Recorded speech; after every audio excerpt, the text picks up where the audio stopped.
My name is Bridget, and I'm 70 years old. I've lived a quiet, modest life, never craved riches or recognition, never dreamed of grandeur. But lately, I've been dreaming of one thing: buying a home.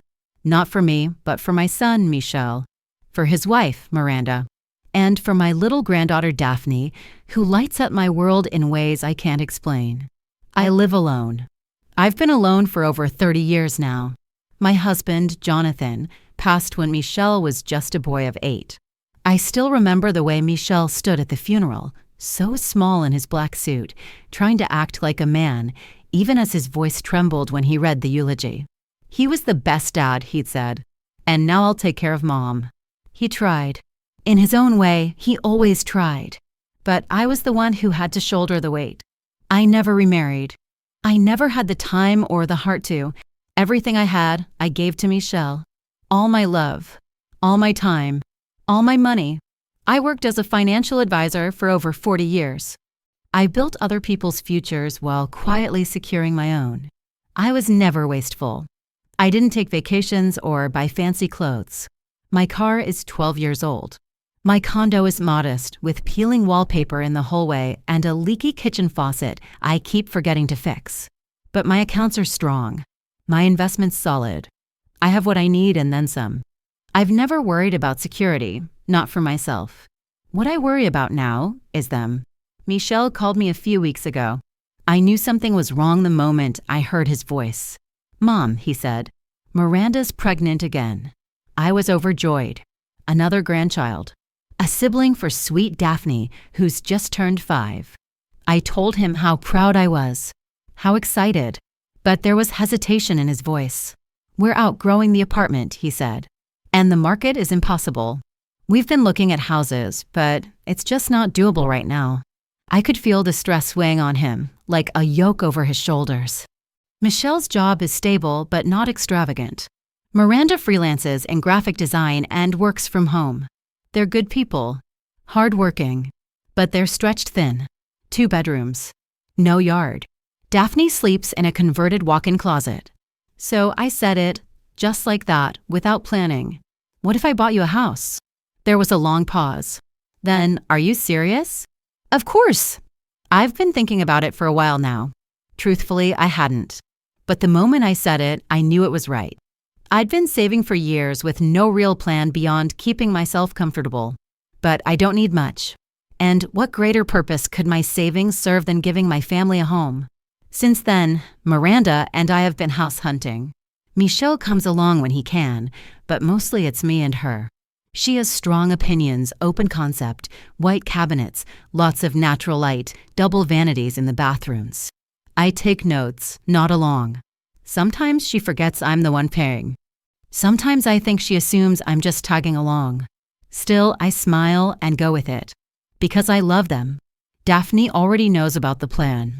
"Grandma's gonna buy us a castle," she announced one day over FaceTime, her voice bubbling with excitement.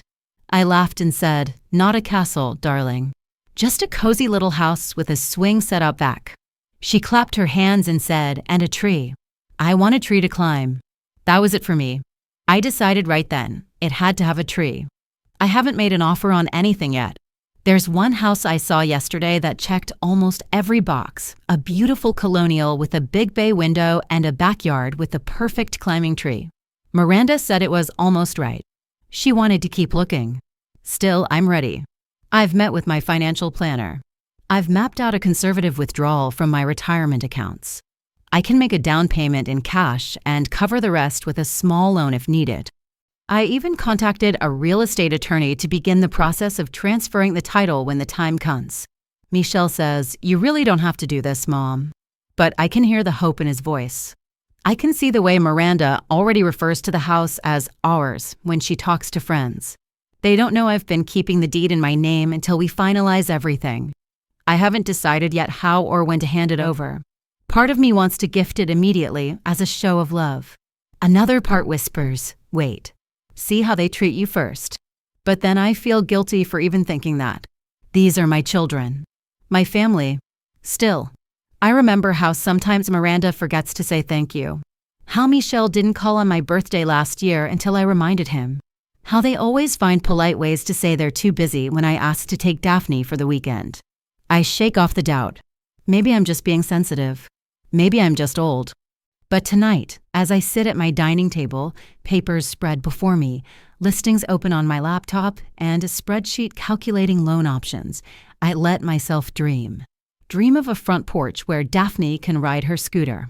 Dream of a little garden where I can plant tulips in spring. Dream of holidays in a house filled with laughter and warmth. I just want to give them something beautiful.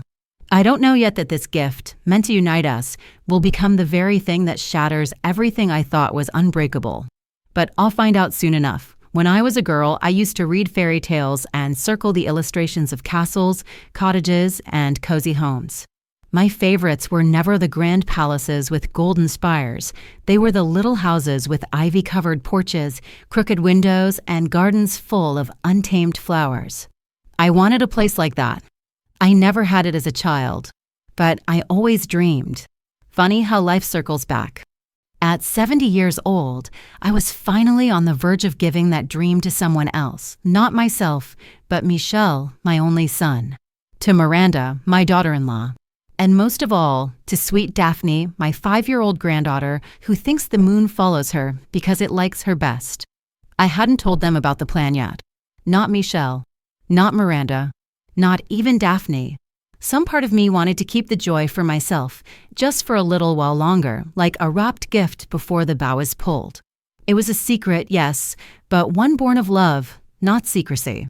I envisioned the moment, Michelle's face lighting up, Miranda speechless for once, Daphne racing through the room screaming, "This is my castle."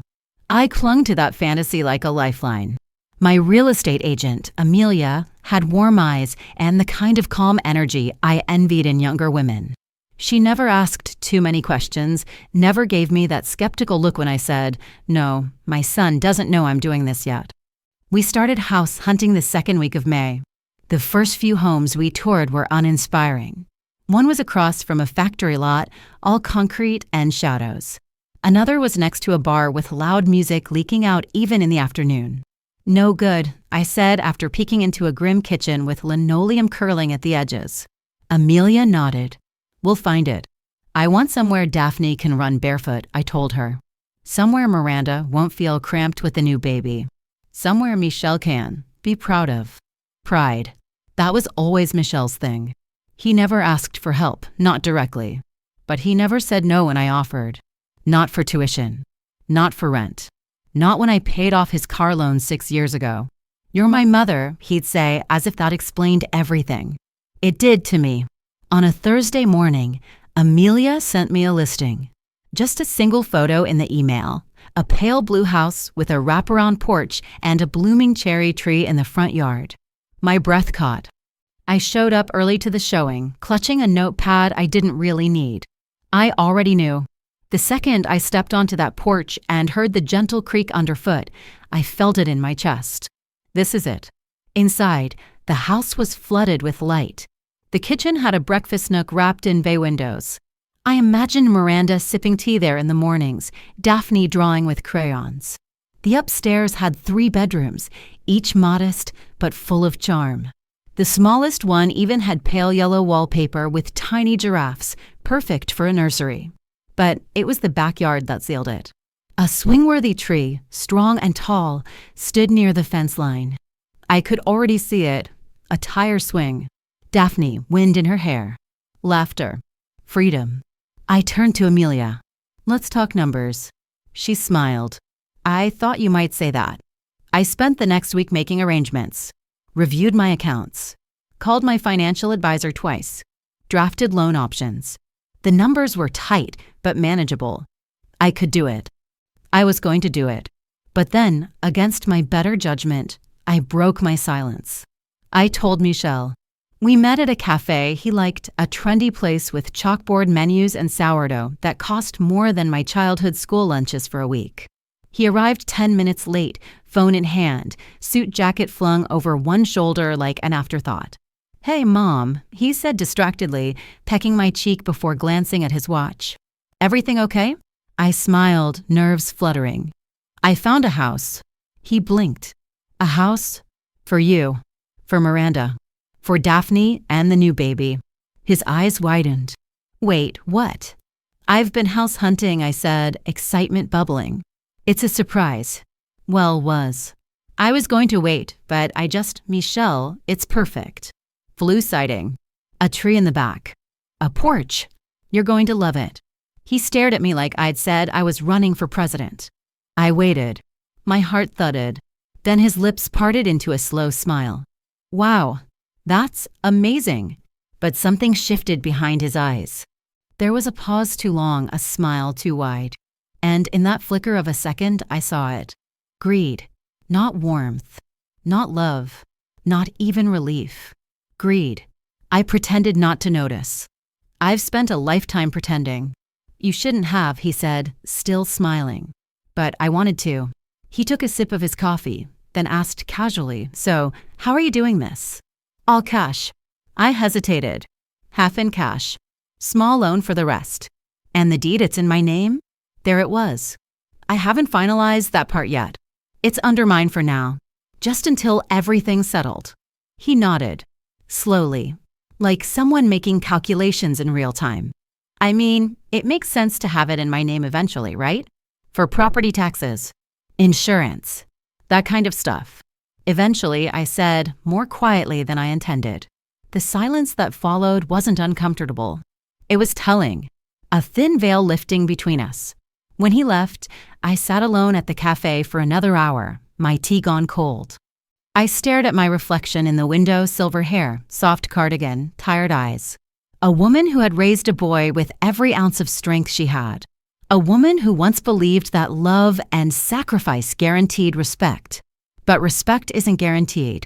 As I walked home, the wind picked up, blowing cherry blossoms through the sidewalk. I bent to pick one up. It was perfect, even as it withered in my hand. You'd think that buying a house for someone would make you feel like a hero.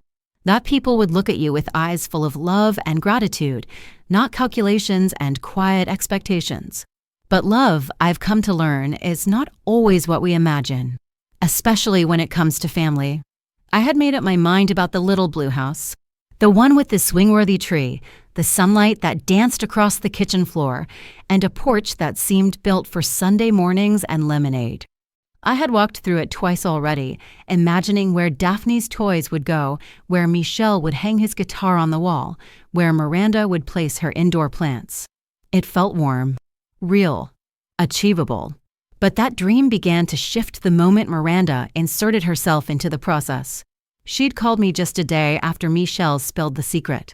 Her tone was sweet on the surface, but I could hear the tension behind her words, like she was pressing down on her irritation.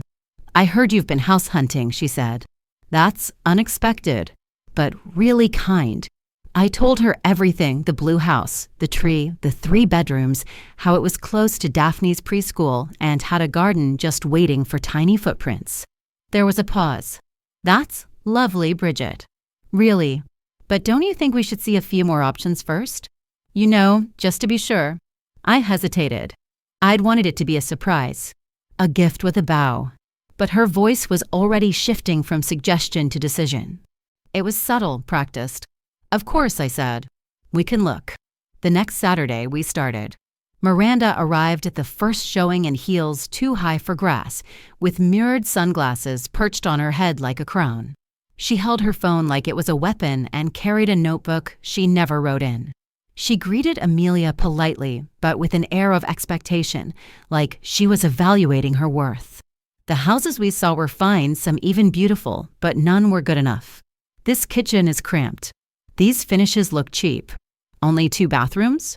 That'll be a nightmare with 2 kids. With each criticism, I felt myself shrinking. I had thought I understood what they needed. I had taken notes, remembered details. I thought the gift of a home was enough. But apparently, it was only enough if it came wrapped in granite countertops and zip codes with prestige. Then we pulled up to a stereo lane. Even the name sounded expensive. The street was a picture-perfect illusion.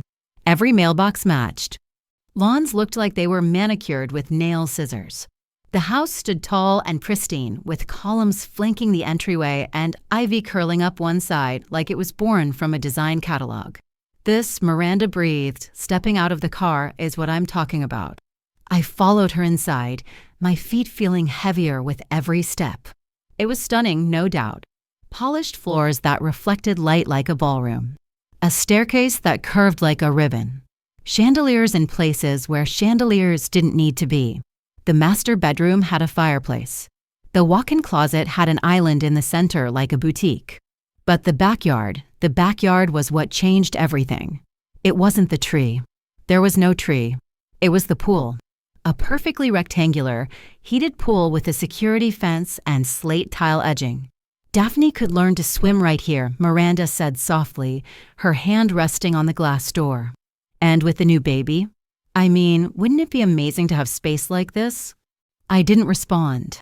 She turned to me, eyes wide, voice gentler now. You've said you want her to have everything, that you want to give her what Michelle never had. I nodded slowly. And this street, she added, it's full of families. Good schools. Safe. Isn't that what matters most? It was a masterclass in persuasion. No begging. Just the right amount of sentiment. Not too much.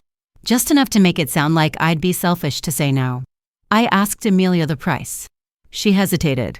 It was nearly double what the blue house cost. That night, I lay in bed with the lights off, staring at the ceiling. My thoughts chased themselves in circles.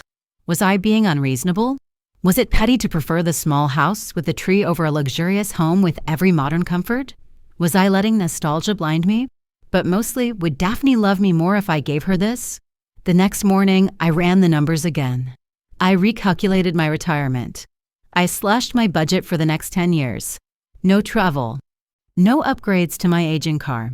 No home repairs unless absolutely necessary. I could do it. Barely. And only if nothing went wrong. I called Michelle first. Wisteria Lane, he repeated. Wow, Mom. Are you serious? I'm thinking about it. It's a great area. I mean, everyone wants to live there.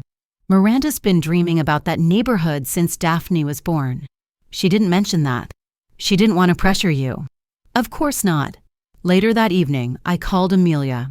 I'll make the offer, I said. She paused. You don't sound excited.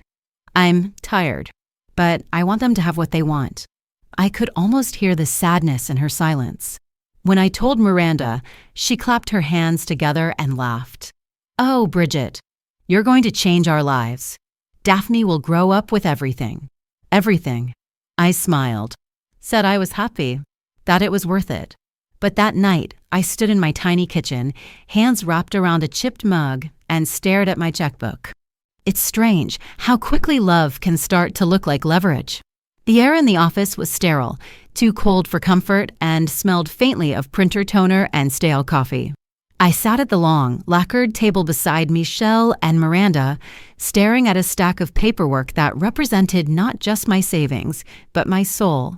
Every document felt like a contract not just of finances, but of memory of the girl I'd once been, who married young and loved hard, who buried her husband and raised a son alone, who had lived modestly for decades so that, one day, she could do something like this.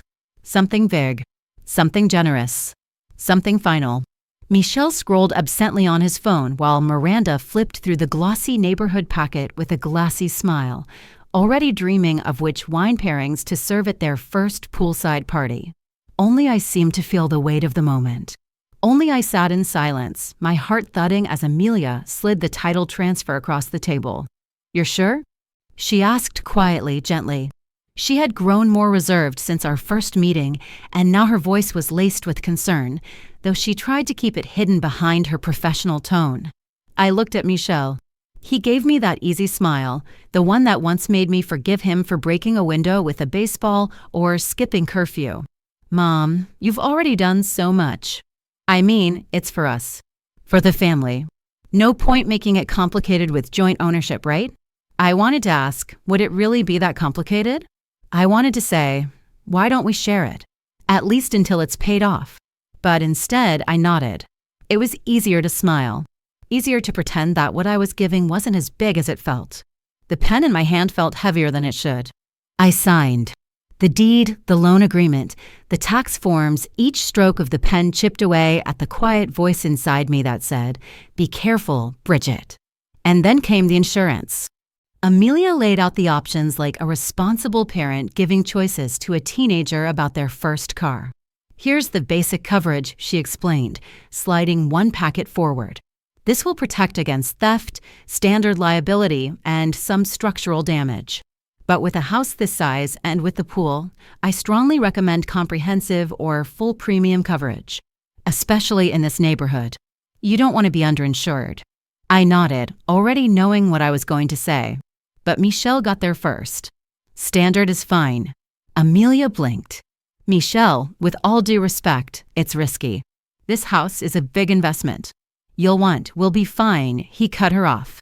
"Come on, Mom. Don't let them scare you into spending more. Insurance companies are always selling fear." I turned to him. "But what about floods? Or hail? The storms lately, it's Wisteria Lane, Mom. The only disaster here is running out of wine on a Sunday." Miranda laughed. Amelia tried again. "Pool accidents are a common claim. Even just a broken gate or an injury." Michelle waved her off. "We'll install defense ourselves. Besides, we're healthy, responsible people. We don't need disaster planning." "But that's the thing about disasters," I whispered. "You don't plan them." Michelle sighed, leaned back, and flashed that smile again, the one that always came out when he wanted me to stop worrying. "You've done enough, Mom. Really. We've got this from here. Let's not nickel and dime everything." There it was. "You've done enough." I nodded slowly, pushing down the knot in my stomach. "Standard is fine." Amelia looked at me for a long second. Not unkindly, but knowingly. Then she made a note and moved on. As we finished signing, Michelle clapped his hands together and leaned back in his chair like he'd just closed a business deal. Wisteria Lane. I still can't believe it. Miranda leaned into his shoulder. "It's going to be amazing." I gathered my purse, trying to hide the way my hands trembled. Everything was done. The house was theirs now on paper, in law, in spirit. I was no longer the owner. I was a benefactor, an invisible architect. Outside, the late spring air was warm. The clouds were soft and low, and Daphne was waiting by the car with a daisy chain she'd made from the grass near the parking lot. "For you, Grandma," she said, placing the loop around my head like a crown. I laughed despite myself. "It's beautiful." She twirled on the sidewalk, her little sandals slapping the ground as she shouted, "I'm gonna have a pool. And a playroom. And maybe even a dog." A dog. I raised an eyebrow. "Daddy said maybe," she said. "I want to name her Tulip." My throat tightened. In that moment, all my doubts melted into the curve of her smile. All my fears were quieted by her joy. I had done this for her. Not Michelle. Not Miranda. Not even for me. For this child with grass-stained knees and wild dreams and daisies in her hair. Michelle opened the car door and looked back at me. "We'll start moving in next week. Miranda's already packing.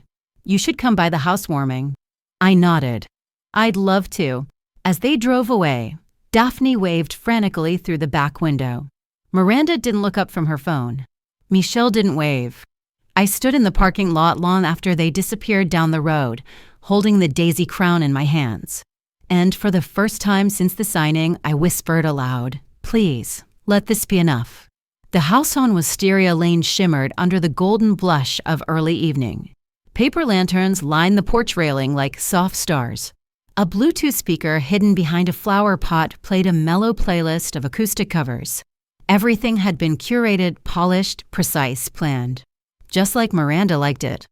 I stood at the edge of the driveway for a full minute before walking up the path, balancing my pie dish carefully in my hands. Lemon chess. From scratch. Michelle's favorite when he was a boy.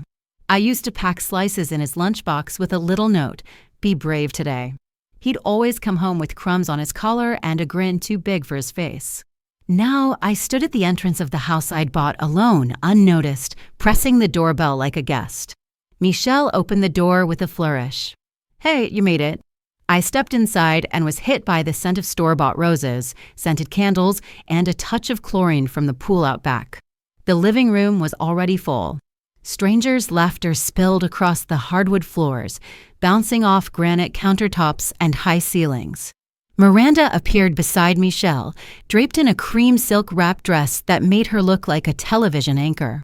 "Bridget, so good to see you," she said with that curated warmth that never quite reached her eyes. "You didn't have to bring anything." "I thought a homemade pie might be nice," I said. "Oh, of course."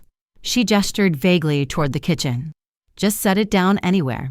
I made my way through the sea of faces, neighbors I didn't know, coworkers of Michelle's I'd never met. They floated past me, wine glasses in hand, speaking in phrases like custom cabinets and open concept flow. No one asked who I was. No one wondered if the silver-haired woman lingering in the corner might have something to do with the very foundation beneath their feet. I placed the pie gently on the marble island, tucking it beside a tray of smoked salmon canapes and a tower of chocolate-covered strawberries. It looked homely, real, out of place. No one touched it. I hovered near the back wall for a while, sipping lemonade from a plastic cup and smiling when people brushed past. Occasionally, someone would offer a polite nod, but I didn't belong. Not here. Certainly not to them. I caught snippets of conversation from Miranda. "Yes, it's a dream come true.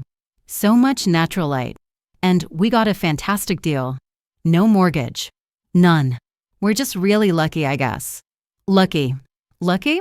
I moved to the window and watched as Daphne chased Bubbles in the backyard, shrieking with delight. Her curls bounced with every step, her cheeks flushed with happiness. That, I told myself, that was the reason I did this. That joy, that innocence. I turned back to the crowd and felt something hollow settle in my chest. Later, when most of the guests had moved to the patio and the music had grown louder, I wandered down the hallway, hoping to find a moment to collect myself in the powder room. That's when I heard them. The bedroom door was cracked just an inch, enough to let the sound of their voices bleed into the hallway. Miranda's voice, sharp, amused, unkind. Honestly, can you believe she actually went through with it? Michelle laughed. It was almost too easy. She didn't even ask for a key. "She thinks this makes her part of the family," Miranda scoffed. "Like we're going to include her in every holiday now. Sunday dinners, playdates, ugh." "She means well," Michelle muttered. "Sure," she said, "but she's a burden. You know she expects to come around constantly. Like she owns the place." "She did," Michelle said. Past tense. They both laughed. The blood drained from my face. My hand fell away from the doorknob. I stood there, frozen, the words replaying in my head like a cruel joke. "She's a burden. She thinks this makes her part of the family." She did. Past tense. Something inside me cracked, not loud, not dramatic. Just a soft, inward breaking. A fissure in the place where love once lived. I turned and walked back down the hallway, my steps silent against the polished floor. No one noticed me slip back into the kitchen. The pie was still untouched. I picked up the dish, covered it with the linen towel I'd brought from home, embroidered with tiny lavender sprigs I'd stitched in my 40s, and clutched it to my chest like a shield. Michelle saw me from across the room as I neared the front door. He didn't move. He didn't call out. He just watched me go. The air outside was cooler now. The sun had dipped lower, casting long shadows across the manicured lawns of Wisteria Lane. I walked slowly to my car, unlocked the door, and slid into the driver's seat. Only then did I cry. Not loudly, not messily, just quiet tears, the kind that fell in silence, soaked into the cloth of my skirt, and disappeared like I had. I looked once more at the house. My gift. My heartbreak. And then I started the car. The pie dish rattled softly on the seat beside me. The morning after the housewarming party, I woke up with the pie dish still sitting on my kitchen table. I hadn't even put it away. It was still wrapped in the same lavender-stitched towel, untouched, just like me. I made a pot of coffee and sat in silence, watching the sun filter through the lace curtains. My hands, worn and wrinkled, rested on the ceramic mug. I used to think these hands were strong, capable of building futures, managing portfolios, mending scraped knees and broken hearts. Now they felt empty.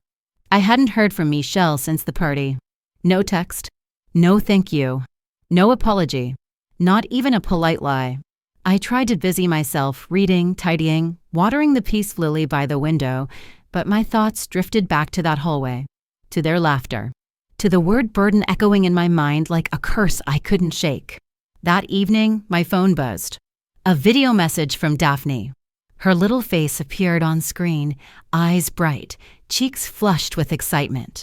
"Grandma, I missed you today.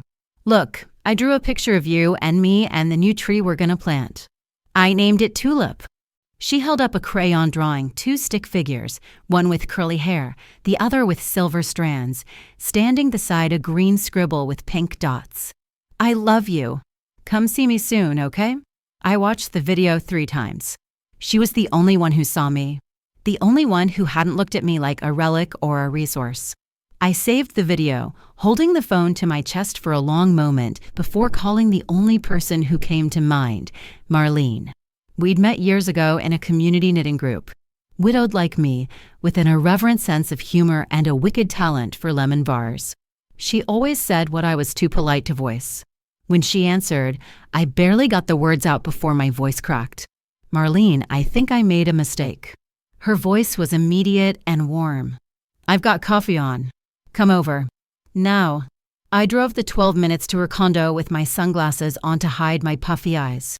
When I arrived, she was already at the door, wearing a cardigan with sunflowers and holding out a mug like it was a life raft.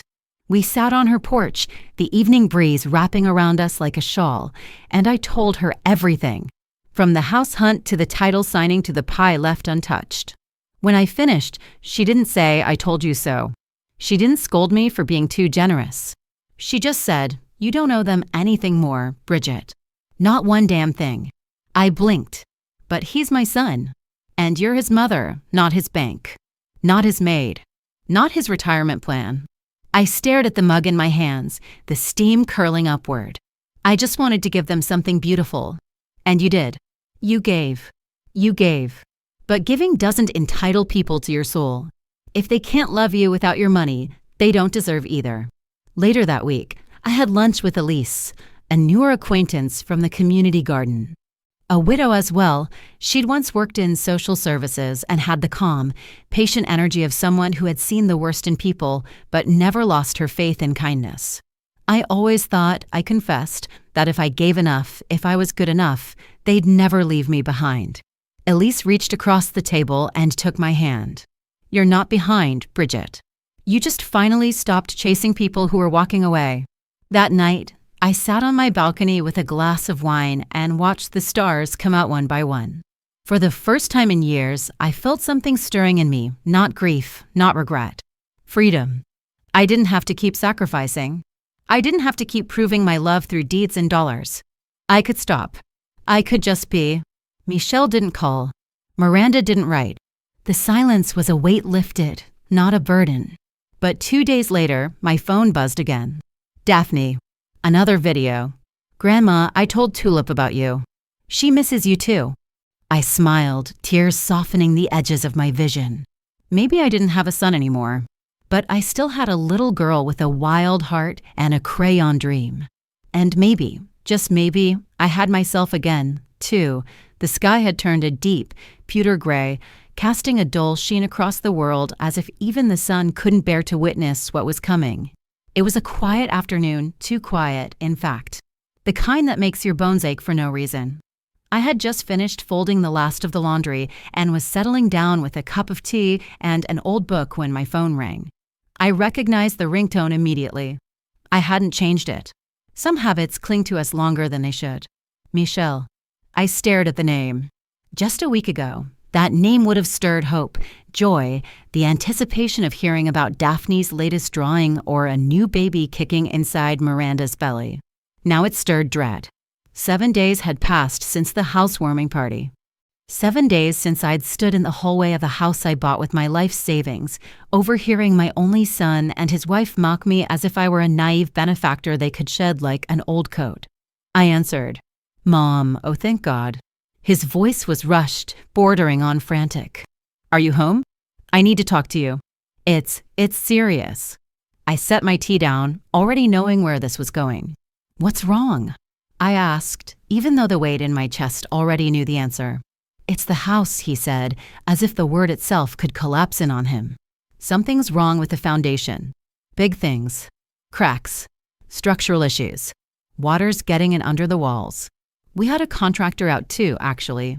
They're saying if we don't act fast, we could be looking at total instability. Red tagged Mom. Do you know what that means? I didn't need to ask.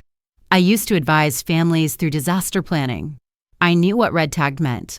He continued, voice climbing. We could be evicted. Just kicked out. With Miranda pregnant. With Daphne. Mom, this could destroy us.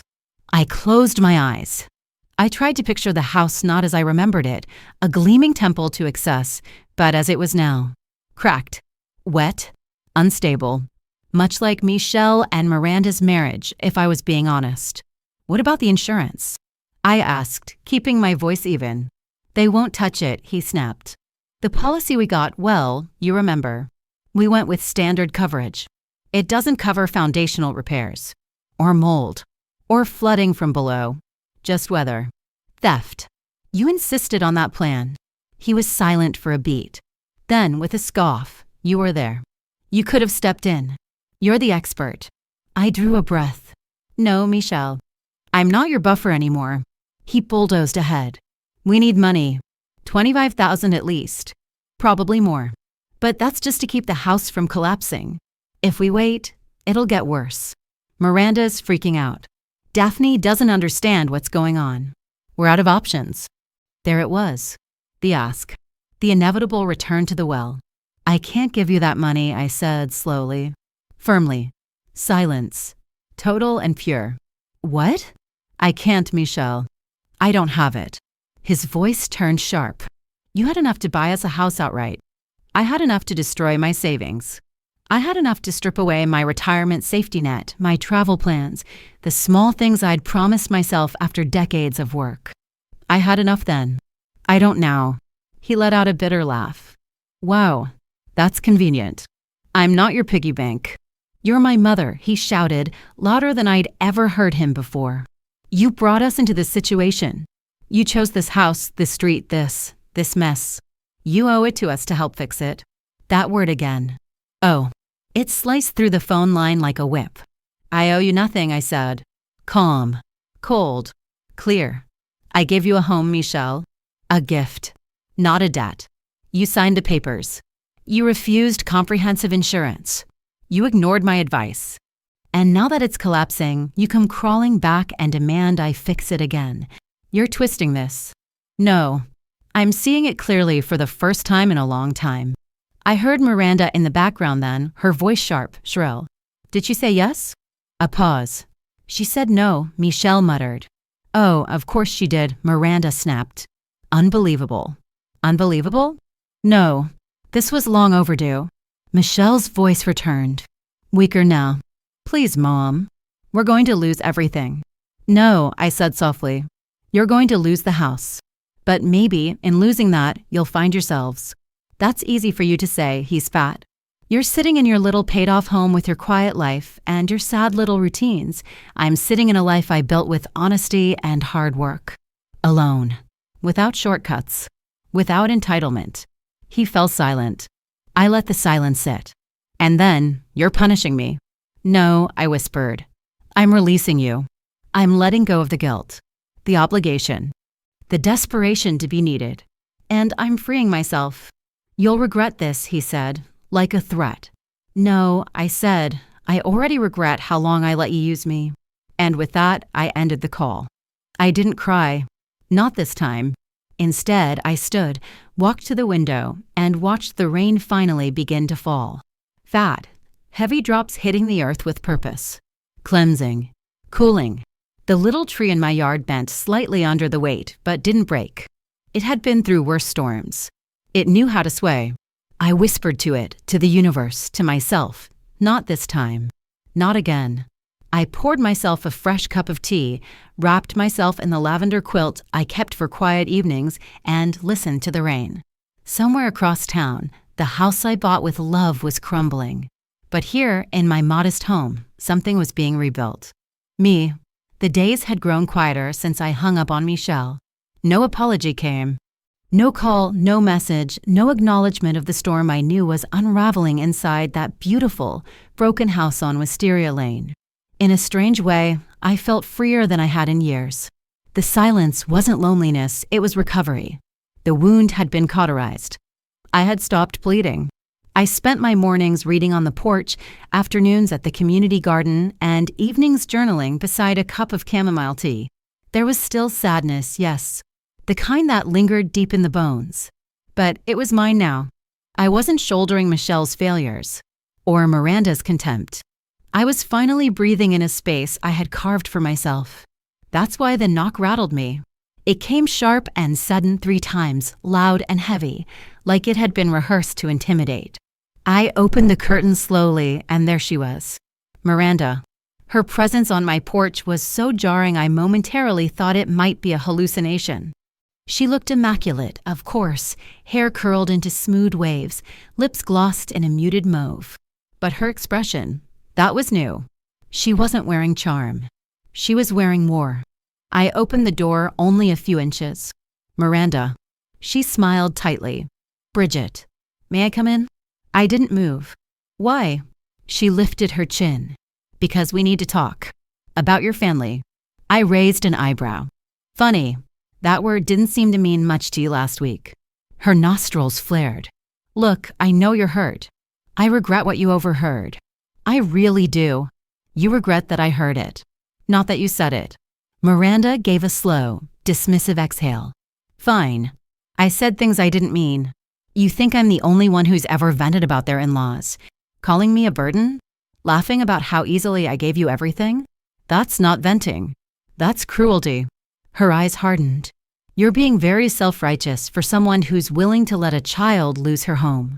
The air between us snapped taut. I'm not letting anyone lose anything, I said. I gave you that home. It was never mine to take back. She leaned against the doorframe now, her tone shifting. Do you even understand what you've done? Daphne doesn't sleep through the night anymore. Michelle's blood pressure is through the roof. I'm 8 months pregnant, and we're living on a sinking slab of concrete.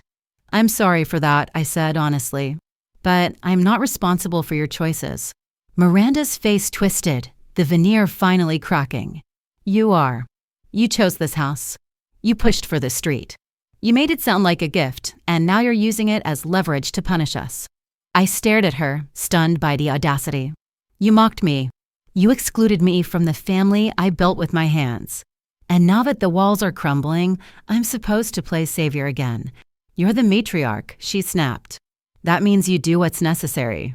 No, I said, stepping out onto the porch, letting the door click closed behind me. It means I model what's necessary. Strength, boundaries, self-respect. And I've sacrificed those things for too long. She stepped back, visibly shaking. If we lose that house, I will make sure everyone knows who abandoned us. That threat won't land the way you think, I said calmly. People know me. My friends know me. You'll be one voice in a sea of others who've actually watched me give everything I had. Oh, please, she scoffed. Those knitting group women? Your garden buddies? What can they do? They do more for me than you ever have. They listen. They care. They show up. You're making a mistake, Miranda said, her voice lower now, more venomous. You think you're righteous, but you're going to die alone in that dusty little house, clutching your boundaries like they'll warm your bed. That one hit me harder than I expected, but I didn't flinch. Maybe, I said quietly, but I'd rather die alone than live surrounded by people who only value me when I'm useful. Her mouth opened, but no words came. And then, like clockwork, 2 figures rounded the corner. Marlene, wearing a purple windbreaker and a skull sharp enough to slice, and Elise, in her sun hat and apron, hands still dusted with soil. Elise said she saw a car in your driveway, Marlene said, narrowing her eyes at Miranda. You lost? Miranda straightened. We're having a private conversation. No, I said, we're done. She turned to leave, cheeks flushed, lips pursed into a line of fury. As she reached her luxury SUV parked half a block away, I finally let myself breathe. Elise touched my arm. You okay? I nodded, but my knees were weak. Inside, Marlene put the kettle on while Elise rubbed my shoulders. I've never said this before, I whispered, voice breaking, but I was scared. She looked at me like I was disposable, like I was in her way. Because you are, Marlene muttered, in the way of her narrative. The one where she's the struggling mother and you're the heartless old woman with the checkbook. I smiled weakly. You two are better than blood. You don't owe anyone pain for proximity, Elise said, handing me a cup. You gave everything, Bridget. Now it's your turn to receive. We sat in silence after that, watching the steam rise between us. It wasn't dramatic. It wasn't flashy. It was healing. Later, after they'd gone, I went into the garden and sat on the bench under the dogwood tree. The blossoms were starting to open. Fragile, defiant things. I thought about Daphne, her little voice, her tree drawings, her love still untarnished. And for the first time since Miranda and Michelle turned on me, I believed I was going to be okay. Not because they would come back, but because I didn't need them to. The last week of November came with a quiet chill, the kind that settles in the floorboards and makes the curtains sway without wind. I'd taken to putting an extra log in the fireplace in the evenings, not so much for the heat, but for the comfort, the flickering reminder that there was life still burning, even in the coldest seasons. I was pouring myself a cup of tea, my second that evening, when the phone rang. I didn't rush to answer it. I rarely did anymore. I had learned to let silence take the first word. But when I picked up the receiver and saw Michelle's name, my hands stilled. A long moment passed before I answered. Hello. He sounded as though he hadn't slept in days. Mom? I stayed quiet, waiting. He cleared his throat. I just wanted you to know, we're moving. Still, I said nothing. Not coldly. Just patiently. We can't stay at the house on Wisteria Lane. It's a mess. Worse than we thought. The floor in the back bedroom started sinking. The molds in the walls. Miranda's been coughing. Daphne too. We tried to get help, but the city said the repairs would take months, and that's if we could afford them. I leaned against the kitchen counter, closing my eyes. He kept going, his voice a mixture of exhaustion and shame. We can't even rent it out. No one would take it. It's basically condemned. The word hung heavy in the air. So we're moving back to the old place, he said. The little duplex near the freeway. I remembered it. Dark, cramped. Always smelled faintly of mildew. They used to complain it felt like a prison. It was never good enough until now when it was all they had. I see, I said.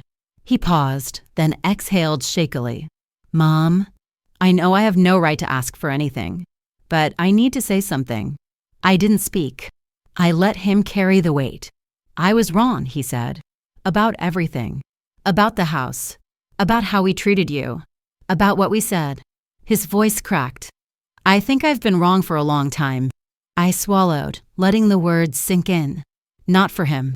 For me. We thought we deserved it, he said, voice lower. That we'd earned it. And when things started to fall apart, we blamed you because it was easier than looking at ourselves. A silence stretched between us. A heavy, necessary silence. I don't expect forgiveness, he added quickly. I didn't want to let another day pass without saying I was sorry. I'm so sorry, Mom. For the first time in a long time, I heard the boy I once knew. The one who used to cry when he scraped his knees and clung to my hand in crowded places. I appreciate the call, I said after a moment. That's more than I thought I'd get. He sounded surprised. So, does that mean? No, I interrupted gently. It means I heard you. And I'm grateful you said it. But I'm not ready for more than that. A long pause. Okay, he said, barely above a whisper. That's fair. We said goodbye, and I set the phone down slowly. There were no tears. Not this time. Just a quiet ache. The ache of something heavy finally shifting its weight. Later that weekend, a familiar knock came at the door. 3 gentle taps. When I opened it, Daphne stood there with her purple backpack slung over one shoulder and a bundled coat 2 sizes too big. Her eyes lit up. Grandma. I knelt and hugged her, my heart cracking open in the most beautiful way. Daddy said I can come here on Saturdays now, she said, stepping inside like she belonged. He said it's up to you, but I hope you say yes. Of course I say yes, I whispered. She handed me a drawing. This is for you. It was a picture of two houses, one cracked, tilting with clouds above it, the other bright, with flowers in the yard and smoke curling from a chimney. Labeled above were the words, "Broken House" and "Home." "I like it better here," she said, "even if it's smaller." I knelt beside her. "Why's that?" "Because you look happier here. And I don't have to whisper." My throat tightened. I tucked the drawing under a magnet on the fridge. We spent the day baking sugar cookies shaped like stars. She read out loud to me from a dog-eared chapter book, her voice full of mispronunciations and unstoppable joy. She talked about her baby brother, how his kicks felt like popcorn, and how her mom cried a lot now. When she went to wash her hands, I sat down for a moment and let the room go quiet around me. She didn't come for money. She didn't come for forgiveness. She came because she loved me, without expectation. That night, after she'd fallen asleep in the guest room, I stood in the hallway and looked in on her, curled up with her favorite plush fox, breathing deeply, the room lit by the faint glow of the nightlight I'd dug out from storage. Something inside me settled. Michel might never be the son I once believed he'd become. Miranda might never soften. But this child, this pure, bright girl, was the best of both worlds. And she loved me with an honesty I hadn't known in years. And I would protect that love, not with my savings, not with sacrifices, but with boundaries, with warmth, with presence. And maybe, just maybe, that would be enough to grow something new. Something that wouldn't crack beneath pressure. Something that would last. By the time May rolled in, the magnolia tree outside my window was blooming so hard it looked like it was trying to make up for something. I stood on my porch every morning and watched the petals fall like confetti, drifting slowly to the ground. That's what healing had started to feel like. Not a fireworks show. A quiet return. It was Elise's letter that brought the final push. Cream-colored stationery, lavender ink, and a sprig of pressed rosemary tucked inside the fold. Dearest Bridget, I hope you know by now that a season can be a sanctuary. Come. The beach is gentle this time of year. We'll eat peaches. We'll watch storms roll in from the balcony. We won't speak of old wounds unless we feel like it. I promise you nothing except sun, salt, and space. Yours in firm affection, Elise. I held the letter to my chest and cried. Not because I was sad, but because I was finally free to say yes. When I told Daphne, her eyes lit up. You're going to the beach? Grandma, that's so cool. Can I come visit? Can we make a seashell castle? Maybe next time, I said, brushing her hair behind her ear. This one's just for me. She pouted, then grinned. You deserve that. I packed slowly linen dresses, 2 novels, my good hat, and the scarf Michel gave me years ago, back when his love wasn't yet tangled in expectation. I didn't take it for sentiment. I took it to remind myself of who I used to be and how far I'd come. The day before I was set to leave, there was a knock at the door. I opened it to find Michel standing there, alone. His hair was longer, his eyes tired. But there was a quietness to him now that I hadn't seen in years, not the jittery, performance kind, but something honest. He held a small box in his hands. I heard you're leaving, he said. I am. For how long? All summer. Maybe longer. He nodded. I figured. That's why I came. I know it's not my place, but I wanted to say goodbye. I waited. And to say thank you. For not bailing us out, he added, voice thick. Because if you had, I wouldn't have changed. I would have just found a way to be worse. To need you again. He looked down at the box. This is for you. It's stupid, but I made it. He opened it. Inside was a tiny carved house, painted sky blue with white trim. The brush strokes were rough, the proportions lopsided. I took a woodworking class at the center. Thought it might help me focus. I didn't really know what I was doing, but I kept thinking about the house you made for us, the real one, and how I broke it. I wanted to build something, even if it's small and crooked. Just to say I see now. My throat tightened. You're learning, I said. He looked surprised. Do you believe me? I believe you mean it, I said.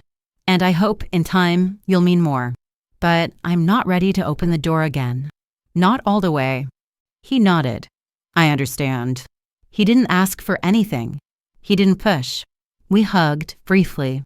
Just enough. I watched him walk away without turning back. That was how I knew it was real. He wasn't leaving to manipulate. He was leaving to respect my boundary. The next morning, Elise picked me up in a lemon-yellow convertible that looked like it had stories of its own. Marlene had packed us a picnic and cried like I was leaving for the moon. "I better see tan lines on those arms when you get back," she huffed. Elise winked. "She'll come back glowing." And I did. Seaside Cove was smaller than I imagined. Rows of pastel cottages lined the shore, their windows catching the light like mirrors of possibility. Elise's home was white with a robin's egg blue roof and shutters that creaked like old gossip. There was no schedule, no expectations, just mornings of silence and birdsong, long walks on sand that remembered every step, afternoons with books and laughter and soft arguments about whether to add cinnamon to the lemonade. And Henry, he lived 2 doors down. A retired professor of literature who introduced himself with a warm handshake and a shy smile. He brought tomatoes from his garden. He quoted poetry over dinner. He asked questions, but never pried. He called me Miss Bridget, and I liked the way he said it. We talked under the stars sometimes, both of us barefoot, wine glasses in hand, listening to the ocean breathe. I thought I was too old to start over, I told him once. He smiled. "You're not starting over. You're starting right." It wasn't a love story. Not yet. But it was something. Something that didn't need me to be less in order to be loved. Something that saw me, not as a mother or a martyr or a failure, but as a woman with wind in her hair and fire still in her belly. One morning, I walked the beach alone. The sun rose slowly, dragging gold across the water like a blessing. I bent down and picked up a shell. Not perfect. Jagged. Worn, but beautiful in its own way. Just like me, the train ride home was long, but I didn't mind. I watched the scenery blur past the window, the cypress trees giving way to oaks, the sky thickening into that familiar, overcast weight of the north. Elise had packed me a bag of oranges and ginger cookies for the journey. When I bit into one of them at a lonely station stop somewhere outside Savannah, I nearly wept not from sadness, but because I realized how long it had been since someone had taken care of me. For 3 months, I had lived by the sea. I had read 5 novels, fallen asleep to the sound of waves, let my hands go brown in the sun, and allowed myself to laugh until tears streamed down my cheeks. With Elise and Henry, I had felt no pressure, no role to perform. I was not a mother, a provider, a cautionary tale. I was just Bridget. But as the miles rolled by, a strange quiet began settling into my chest. A tightening. A tremor that started in my gut and traveled up behind my ribs. Coming home should have felt like peace. It felt like waiting for a storm. Marlene was waiting for me at the station, wrapped in a coat 2 sizes too big and carrying a tote bag with a thermos and half a lemon pound cake. "You look 10 pounds lighter," she said, hugging me. "I hate you." "Good to see you too," I laughed.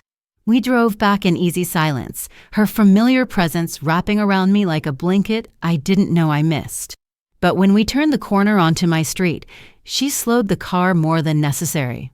"Before we get to your house," she said softly, "I need to tell you something."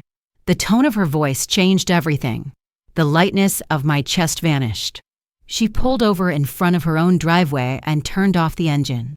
"I didn't know if I should bring it up," she said, "but I would want to know." I stared at her, heart already beating too hard. "Michelle was here," she said. "At your place.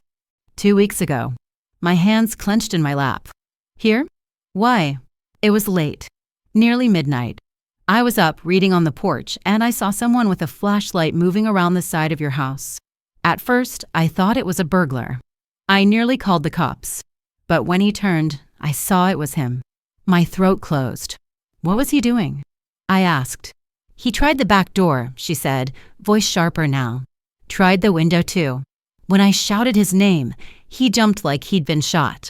I swallowed hard. "What did he say?" "He mumbled something about forgetting something. Said you gave him a key. That he needed to grab a jacket he left." I laughed once. Bitter. I never gave him a key. And he hasn't owned a jacket of mine since high school. Marlene nodded. I figured. I told him to leave. He did, but it wasn't the kind of leaving a guilty man does. It was the kind where he thinks he'll be back. I stared at my front door across the street. It looked exactly the same, but something in me knew it wasn't. She reached over and touched my hand. I'm sorry. I didn't want to ruin your return. No, I said. Thank you. You reminded me why I left in the first place. We drove the rest of the way in silence. I unlocked the door slowly, half expecting to feel something missing or out of place. But nothing was. Everything was where I'd left it. The couch draped in the same throw. The small photo of Daphne on the shelf. The scent of lavender sachets still faint in the air.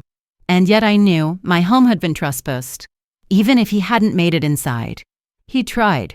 That night, I sat at the kitchen table with a cup of tea and turned the little wooden house Michel had made for me over and over in my hands. I had wanted so badly to believe in his apology, to let it bloom in the sun I'd finally found for myself. But apologies built under pressure tend to crack. And that little wooden house? It looked different now, less like a symbol, more like a cover. By morning, I was at the hardware store. New locks, new bolts, new resolve. I changed every keyhole myself, my fingers trembling with something not quite rage, but close. It was grief, I realized. Not just at what he'd done, but at what I'd nearly allowed myself to believe again. I didn't cry. I didn't scream. I just rebuilt. That afternoon, Marlene came by with soup. We sat on the porch as the wind rattled the chines. You okay? She asked. I looked at her. And for the first time in years, I answered truthfully. I'm not sure, but I'm getting there. She smiled. Good. That's more than most people ever get. That evening, as the sun dipped below the rooftops, a letter arrived in the mailbox. No return address. But the handwriting. Michel. I brought it inside, stared at it for a long time. Then, without opening it, I placed it in the drawer beneath the sink. Maybe I'd read it one day. Maybe I wouldn't. Because forgiveness, real forgiveness, doesn't always need to be shared. Sometimes, it's just a door you lock, a window you reinforce, and the choice to protect yourself above all else. And for the first time in a long time, I knew this. I wasn't a bad mother. I was a good woman. And this house? It was mine. Time passed, not fast, not slow. Just steadily, like a river that no longer rushed to carry others, but instead moved at its own, gentle rhythm. By September, my garden had grown wild in all the right ways. The hydrangeas bloomed deep blue, the tomatoes ripened on the vine without fuss, and a family of finches had nested in the maple tree out front. The days were quiet. Not empty, never that again, but peaceful. Even rich. I had established new routines. Coffee at dawn. A walk with Marlene after lunch. Evenings spent journaling by lamplight, wrapped in a shawl I knit with my own hands. Elise still called from Seaside Cove every Sunday evening, and Henry had sent 2 letters typed, with little notes in the margins correcting his own grammar. They made me laugh out loud. My life was full, not because it was crowded, but because it was mine. I hadn't heard from Michel again since the letter I didn't read. He didn't try to come by, didn't call, didn't send birthday cards. And truthfully, I didn't miss him. What I missed, perhaps, was the idea of him. The boy I'd raised. The man I'd hoped he'd become. But nostalgia, I'd learned, was a poor architect. You can't build your future from ruins and dreams. Miranda hadn't dared set foot on my property again. But Daphne did. Every other weekend, rain or shine, she arrived at my doorstep, bag in hand, and a smile wide enough to make me forget every ache in my heart. "Hi, Grandma," she'd shout, always bursting in like sunshine. She was taller now. Her front teeth had grown in, slightly crooked. Her hair was longer, and she liked to braid it herself badly. Her laugh, though, that hadn't changed. It still sounded like music, like wind chimes after a storm. We had our rituals. She helped me in the garden, even though she hated worms. We baked muffins that we always burned a little.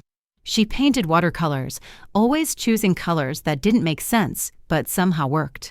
We watched old movies under a blanket, and I let her sip chamomile tea from a porcelain cup she called her grown-up mug. And at night, when she crawled into bed, she'd whisper, "I love you more than all the stars." I'd whisper back, "And I love you more than all the sky." Sometimes she asked about her dad, about why I didn't visit their house anymore, why Mommy never came with her. I answered honestly, but gently. Sometimes people need space to remember what matters. Do you miss him? Not in the way I used to. She thought about that, then nodded, satisfied. One Sunday morning, as we were walking through the local market hand in hand, she turned to me and said, "You're the happiest person I know." I blinked back tears. She wasn't wrong. Because happiness didn't come wrapped in diamonds or square footage. It didn't live in the approval of children who only loved you when you were useful. It lived in the quiet knowing that you had survived what tried to hollow you out. It lived in gardens, in friends who brought soup, in the soft scribble of a grandchild's crayon drawing. And yes, it lived in knowing when to say no, when to lock the door, when to water yourself instead of pouring endlessly into others. That fall, I started teaching a free class at the community center, Finance for Women Over 50. It was small at first. 3 women, then 5, then 10. They came with notepads and anxiety, and I gave them tools, confidence, and laughter. I felt useful, not used. There's a difference. And one chilly afternoon in October, as I sipped cocoa on the porch and watched Daphne rake leaves into crooked piles, I realized something remarkable. I didn't feel alone anymore. Not because everyone had returned, but because I had stopped leaving myself.